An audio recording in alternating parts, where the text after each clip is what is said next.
Today I'm diving deep into a topic that many women struggle with, which is their menopausal belly fat, right? I'm going to talk about why it happens and, most importantly, what you can do about it. I find that this is probably one of the top 3 things that I hear women in their menopausal years complain about the most, is that belly fat that they can't get rid of, that's happened overnight, that's just, they're struggling to get it to go anywhere.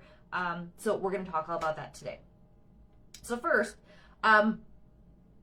let's talk about why belly fat becomes such an issue during menopause, right? It's all about the hormones, those fun hormones that we all have. As we enter this new phase of life, so starting as early as your 40s, your early 40s, and for some people it could even be, they could be younger, it could be their late 30s. So in that 40-year range, I'm stumbling over my words today. Our bodies are going through some not so fun changes. And if you're there, you can relate. You can say, yep, that's me. So raise your hand and say, yeah, I totally get what that's all about. And the main reason is because of estrogen. So as our estrogen levels drop, our bodies start to redistribute fat. So maybe if you've been carrying it, this was me for many years. Like I've always had more cellulite and fat on my hips and my butt. Just was my genetics. That's just how it was. I never had anything in my belly. Like I always had slim belly, nothing. Like it was, I loved it until I got into my 40s and into my late 40s. So what's happening is it's going from different places in your body, and now it's all going to move to your midsection or your belly. Just what happens because of the estrogen.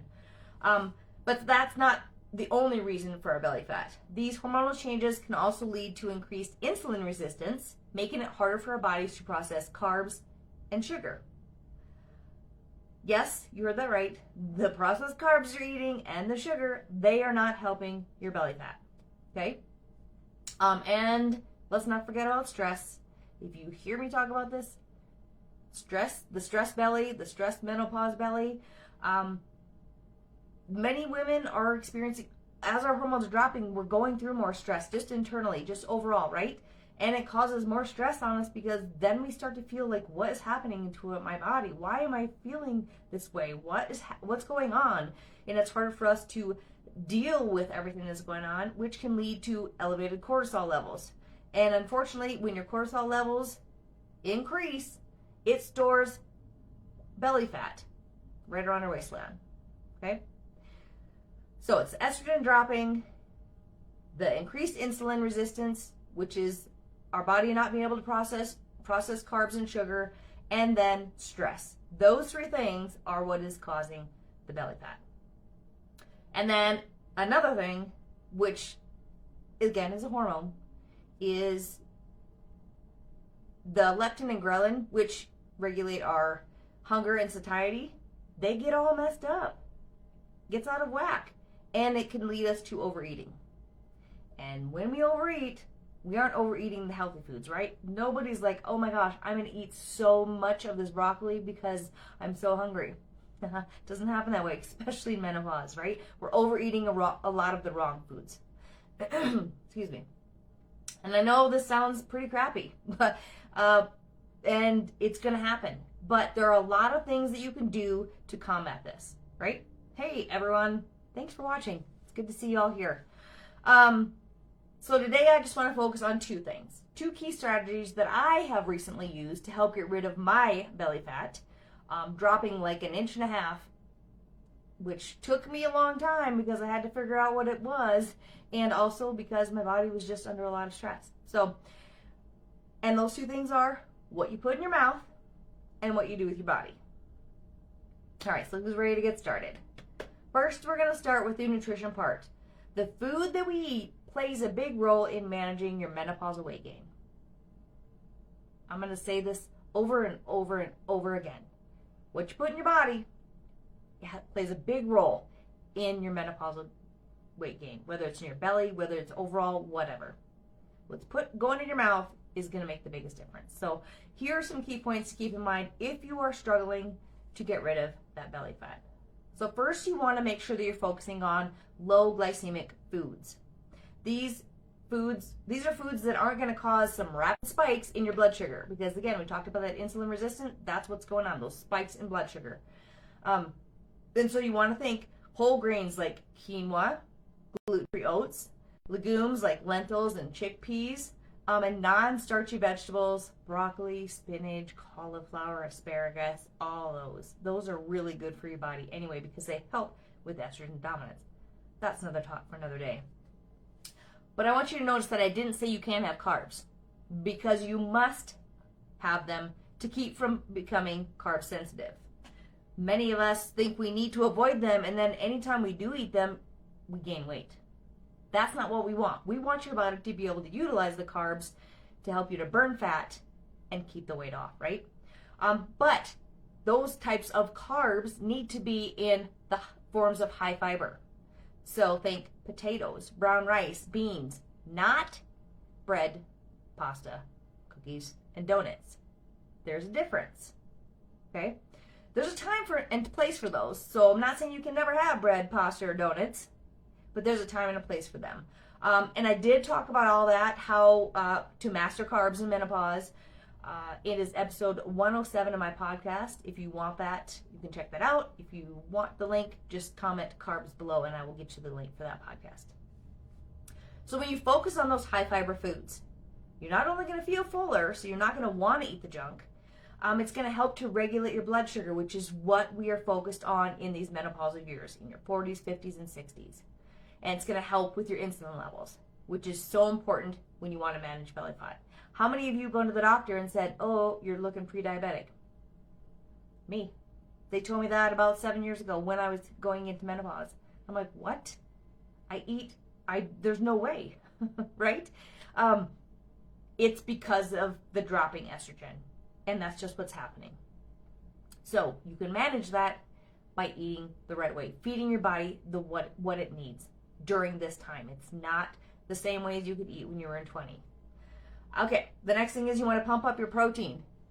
You need to eat more protein. Most women I work with are not eating enough protein, and that's one of our main focus is getting that protein to 100 plus grams every single day.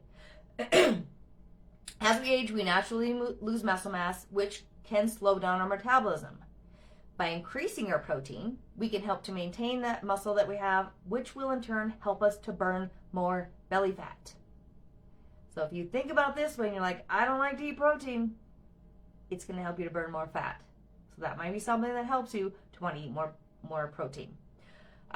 You want to aim for things like lean sources of fish, especially fatty fish, rich in omega-3s. We all need so many more omega-3s. We get enough 6s from all the foods that we eat, all the processed foods that we eat. Poultry, eggs, and grass-fed beef and turkey. And the more protein you consume, the more full you will feel, just like with the fiber. And then the less you will crave all the other junk. So those two things are so important. The fiber, the protein, to fill you up on good foods so you no longer want the other things. How many of you go out and eat pasta with a little bit of chicken, and you have the breadsticks, and you feel so full and overstuffed, but then an hour later, you're hungry again. Or you don't eat the rest of the day. So you've eaten all the stuff that's not serving you, and you're not eating any of the good stuff, right? You also need healthy fats. Foods, like I said, rich in omega-3s and monosaturated fats can help reduce inflammation, which is going on in our bodies as our hormones are dropping. We have a lot more inflammation. That's why you feel the achy joints. That's why you feel cranky. That's why everything hurts when you get out of bed, right? Excuse me. It helps to reduce the inflammation, and it supports hormone balance. So think avocados, nuts, seeds, olive oils. These are all great options to help with those omegas and the healthy fats. And here's the thing, and I wasn't even going to add this, but I was like, you know what? The more clients I work with, the more I'm finding this is to be true. We all think that we need to eat less to lose weight. But what's happening is you're eating less, you're fasting more, and you're growing a bigger belly. So, is that working for you? Because if you continue to eat less, you're going to be starving. You're not going to be having, you aren't going to have any food. Then what's going to happen? And the reason that's happening is because Your body's main objective is to keep you alive. So when you are not feeding it what it needs, because it needs the nutrients to make your hormones do what they need to do, to burn body fat, to give you energy, to make your brain function. You need fuel for that. When you're not feeding it, it's going to say, I need to keep this body alive, so I'm going to store fat on here because I can stay alive when I have more body fat in my body. Okay? So if you want to get rid of the belly fat and the body fat, you need to eat more food. You just need to make sure that it's more healthy foods. Okay? So I just had to throw that little caveat in there because every time I get a new client, that's where our main focus is, eating more food. Because we've all been trained to eat less, but that's not working right now. It's not working in your menopausal years. And when you cut out all the junk, right, when you cut out the processed foods, you're going to naturally eat less. So that means you need to make sure that you're eating a little bit more of the healthier foods, because you can eat a lot of healthy food. Believe me, I do. Okay, and the end goal in all this is to try and limit the processed foods and the added sugars as much as possible, right? To help with that insulin resistance, to help with the belly fat, to help with the inflammation. Because those things are what are keeping you from losing the weight and losing the belly fat. And I always tell my clients, there's no such thing as perfection. Like, you don't need to be perfect to still feel good. You don't need to be perfect. I am not perfect. I eat chocolate chips. I eat chocolate. I've been making ice cream, but it's protein ice cream. And I'm still able to lose belly fat. So you don't have to be perfect, but you have to do things with a conscious effort that are going to help you to make you feel better. And then you will get the results. So do the things you need to do as much as you can, and I promise you're going to see results. Always want to remember that you need to drink a lot of water. This can help control your appetite and support your metabolism. Again, most of the time when we're hungry, we haven't had enough water. I have clients that don't drink hardly enough water, and then they are hungry all day long, or they're snacking all day long. It's because they need water. So make sure that you're drinking your water. Plus it's really good for your skin. You're an anti-aging, because we start to lose that elasticity. Water will help with that. I recommend 80 ounces or more to every single person. If you can get that, great. Might be different for each person, but 80 ounces is a really good amount. And if you struggle to get them in, add electrolytes. Make sure they're just not full of artificial sweeteners, okay? And they're not just all sugar. Now, what do you do with your body? Right? Now, this is the next piece. We talked about the nutrition, what you're putting in your mouth, what's going in your body, but now what do you do with your body? This is where the magic really happens, especially if you are not already doing anything with your body. So I want to start with resistance training, which should be something you are all doing. And if you're not, I highly recommend you get started, okay? And I get it, sometimes if you haven't been somebody that's been lifting weights or doing resistance training, it can be a little intimidating, right? So find somebody, hire a coach, hire a trainer, reach out to me. I can help you set up a program that you can do at home, at your gym, whatever. Or if you're local, come join us at Fit Chick, right? Why do we need resistance training? Well, it's to help maintain and build muscle mass, which naturally declines as we age. It declines very quickly, too, when we start hitting our 30s and 40s. Excuse me. And more muscle means a faster and higher metabolism, which means more fat burning. The more muscle you have, the more body fat you'll burn, even when you're doing nothing, because you have more muscle mass on your body. A good goal should be 2 to 3 sessions per week, focusing on all your major muscle groups and pushing yourself hard. That doesn't mean going and lifting those 5-pound weights. Unless that's where you're starting, that's okay. That means challenging your muscles. You only need to do around 8 to 10 reps, and they need to be hard, right? You don't need to be sweating and out of breath, which you may be if you're pushing yourself, but that's not the point of this. This is to lift heavy to stimulate muscle growth, and that's what you want to do. Another thing that can be beneficial, if done correctly, is high-intensity interval training, or HIIT. Maybe you've heard of this. This form of cardio can be especially effective for fat burning and improving your cardiovascular health.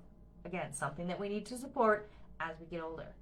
But it's not long bouts of cardio. It involves short bursts of intense activity followed by periods or rest of lower intense activity. These should be no longer than 15 minutes. If you can go longer than 15 minutes, you're not working hard enough in that time. I like to do 10 minutes of HIIT. That's all I need. Honestly, right now I'm not even doing any. I need to add that in, but it's not a good time to add it when you're stressed. I got a lot going on. So what your goal should be is to work really hard for 20 to 30 seconds with a 1 to 1.5 minute rest. So this could be on the treadmill. You're going to sprint for 20 seconds and then walk at a nice easy pace for a minute to a minute and a half until your heart rate comes down. Do that. First you want to make sure you do warm up. So you do that about 6 to 8 times and then you're done. You could do that with heavy ropes at the gym. You could do that with medicine ball slams. You could do that with burpees. You could do it with jumping jacks, jump rope. So many different things you can do as long as you can go full out hard for 20 to 30 seconds. Bring your heart rate back down, rest so you can go full out hard again. And these can be done twice a week, 3 times a week if you want. And my favorite is walking or steps. I kind of like them both. They kind of go hand in hand, right? I tell my clients to aim for a 30-minute walk every single day. This can also help with stress, which tends to contribute to our belly fat. If you're overwhelmed and stressed out all the time, this belly fat's not going to go away. So it's a win-win. You go for a walk, you manage your stress, because being outside should not be stressful. Going for a walk should not be stressful. And if you want more on that, how stress is contributing to belly fat and how you can manage that in menopause, you can check out episode 108 or comment stress below and I will send that to you. I say that a good goal of steps is 8 to 10,000. Now, if you're currently doing 4,000, you're not going to bump up to 8. You're not going to add 4,000. Add 1,000 a day. Add 1,000 for a week. So you're doing 5,000 for a week. Then you're doing 6,000 the next week. Then 7. Slowly add that up, right? Till your body gets used to it. And work yourself up to 8 to 10,000 steps. What that means is when you hit that means you're not spending the majority of your day sitting. Because if you're sitting in your desk or sitting in your butt all day, it's not good for belly fat. Days like today when I work at my desk all day, I went for a walk already, 30-minute walk, hit 5,000 steps. I trained an online client. I did a little bit of cardio with her. I'm going to either go out for a walk later this afternoon, or sometimes we go grocery shopping, sometimes whatever. It's like movement, or I'm going to clean my house. We're moving so I can do some packing. That's movement. That's going to give me steps. Be creative, but get those steps in, okay? And the most important part of all of this that I'm talking about, whether it's the nutrition or whether it's the movement, is being consistent. If you are not consistent, then you can't expect to get results. That goes for everything in life, right? You can't do half of the work and expect full results. It's just not going to work that way. But notice I didn't say perfection. I said consistency. You don't have to be perfect. You just have to be consistent and do it every single day or every other day, right? Make sure it's something that you're doing every single day to move you forward to getting to where you need to be. And keep in mind, this isn't about a quick fix. It's about creating sustainable habits that are going to serve you well beyond menopause. When I work with my clients, we establish habits that are going to work for them and their lifestyle, because everybody's different. You have to figure out what it is for you. What I tell you that I do, you might be like, there's no way I can do that. That's fine. You need to figure out what it is for you that's going to help you to do that. And remember to be patient, which is very hard for us to do, especially when it comes to wanting to get rid of that belly fat, because we see it every single day in the mirror, right? We see it every time we get dressed. We feel it every time we get dressed. And it's just something that's there constantly. But remember, you need to be patient. If you were able to lose 10 pounds in a snap of a finger, it's probably not going to be sustainable. And what you're doing is probably not right. You're probably doing it in a way that is maybe not helping your hormones, but harming them. So, with all that being said, hopefully this is helpful. Be patient with your body and focus on overall health rather than the number on the scale. Stay off the scale. Do the things you're going to do every week This is what I have my clients do instead of stepping on the scale, because sometimes the scale may not move. But if you measure your belly week after week, you should see some progress, right? And if not, then do a check. Am I getting all my steps in? Am I moving? Am I enough? Am I eating too many processed foods? Am I eating too much sugar? Am I not eating enough? That checklist should go on in your head every single day, especially if you're not seeing progress. Don't get frustrated and try to just give up. Just be consistent. And if you're really struggling, reach out. I'm here to help. We can have a conversation about your goals, your struggles, and see if we can come up with a plan for you, because I really want you to feel good in your menopausal years. That's it. That's all I have for you today. I appreciate you. Thanks for taking the time to listen. And if you found this useful, please make sure you share it with your women friends. My goal is to educate women as much as possible so that they don't feel like this time in their life is hopeless and they don't give up. So thank you again for listening. Have a great and wonderful rest of your day. Goodbye.